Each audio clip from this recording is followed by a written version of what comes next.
Капітальний ремонт дороги Балта-Подільськ не зупиняється. Спеціалісти прогнозують, слугуватиме вона довго та дають не менше 10 років гарантії. Адже цей автошлях складатиметься аж з 5 прошарків покриття.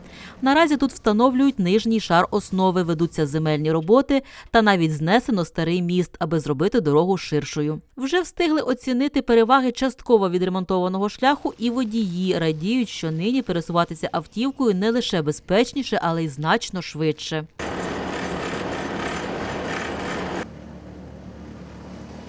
Идет устройство нижнего слоя основания из ЩПС, укрепленного цементом. Нам осталось стелить еще где-то 1,2 километра. После него будут выполняться работы по устройству нижнего слоя асфальтобетонного покрытия.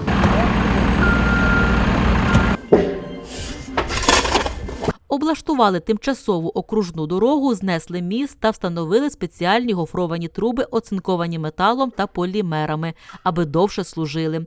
Усі ці роботи націлені на розширення самого автошляху.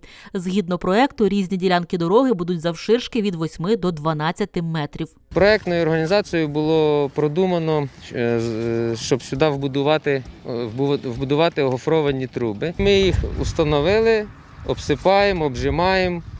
Будемо підніматися на рівень проєктних відміток і розбирати вже тимчасово окружну і пускати рух вже над цими трубами. Рухаємося далі. На іншій ділянці земельні роботи. Вони найважчі, зазначають фахівці. За допомогою техніки тут врегульовують рівень самої дороги та кут її нахилу.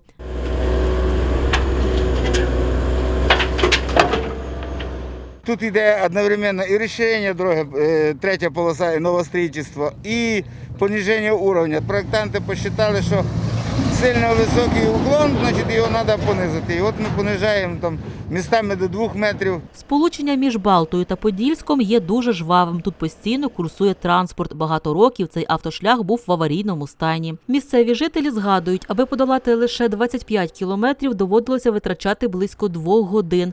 Зараз ситуація покращилася, розповідають люди. 3 рази на неділю, як мінімум, їжджу. Тобто дорога все лучше і лучше і лучше. Надіюсь, що буде так все время.